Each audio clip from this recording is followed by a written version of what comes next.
Narration చెప్పారు అయ్యనపాత్రి గారు గౌతలచ్చన్న గారి గురించి.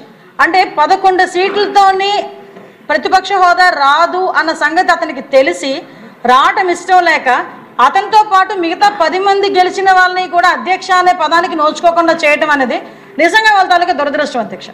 నేను ఎందుకంటానంటే నీకేమైనా సమస్య ఉంది, ఇక్కడికి వచ్చి కూర్చొని మాట్లాడే పరిస్థితులు లేవు, బయట కూర్చొని అవాస్తవాలు అబద్ధాలు ఇష్టానుసారంగా మాట్లాడే పరిస్థితి. ఈరోజు మనం అనుకుంటున్నాం ఇమీడియట్గా మనం చర్యలు తీసుకోవట్లేదు అని మనం అనుకుంటున్నాం, కానీ ప్రజలందరికీ కూడా చాలా క్లియర్గా అర్థమవుతుంది ఇవన్నీ అబద్ధాలు, అబద్ధపు ప్రచారాలు చేస్తున్నారని. ఇంకా మొన్న చూస్తే అధ్యక్ష ఒకటి కనిపించింది అధ్యక్ష, ఆంధ్రప్రదేశ్ ప్రజల గట్ట సమస్యలు వస్తే తెలంగాణ ల్యాండ్లైన్ నెంబర్ ఇచ్చాడు కర్ణాటక వాసి. ఎప్పుడు చూడండి కర్ణాటకలో ఉంటాడు, బెంగళూరులో ఉంటాడు. హెల్ప్ లైన్ నెంబర్ ఒకసారి చూడండి, నేను ఏదో అన్నాడు కదా డిజిటల్ యాప్ అని చెప్పి, అందులో కనుక మనం ల్యాండ్లైన్ నెంబర్ చూస్తే తెలంగాణ ల్యాండ్లైన్ నెంబర్. ఆంధ్రప్రదేశ్ ప్రజల గురించి తెలంగాణ ల్యాండ్లైన్ నెంబర్ ఇచ్చిన మన కర్ణాటక వాసి గురించి కూడా మనం ఇక్కడ సందర్భంగా మాట్లాడుకోవాలి. అంటే ఎలాగా మనల్ని మిస్గైడ్ చేస్తున్నాడన్న విషయాన్ని, ప్రజల్ని మిస్గైడ్ చేస్తున్నాడన్న విషయాన్ని ఈ రకంగా మీతో చెప్పుకునే చెప్పారు. ఆ నెంబర్ కూడా కొడితే 11 టోటల్ వచ్చిందంట. అది 11 టోటల్ వచ్చింది అధ్యక్ష. విధధ్యక్ష దేవుని స్క్రిప్ట్ ఎవరు మార్చలేరు. ఆ 11 అనేది ఆ రకంగా వెంటాడుతూనే ఉంది అధ్యక్ష. అధ్యక్ష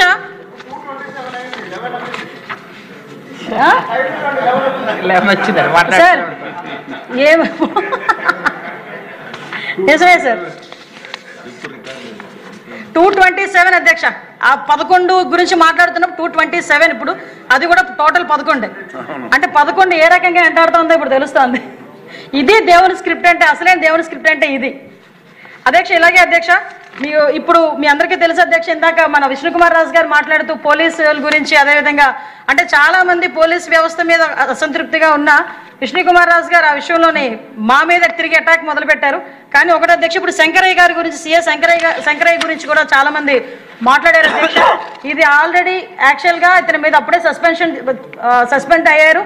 అతని మీద కూడా యాక్షన్ తీసుకోవడానికి, చర్యలు తీసుకోవడానికి గవర్నమెంట్ సిద్ధపడింది.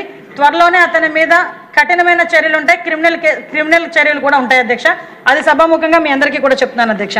అదేవిధంగా మీ అందరూ ఇందాక మాట్లాడుతున్నప్పుడు అధ్యక్ష కొంతమంది సభ్యులు కూడా అడిగారు నన్ను, మన సోమిరెడ్డి చంద్రమోహన్ రెడ్డి గారు ఒక 3 కేసుల గురించి కూడా చెప్పారు అధ్యక్ష.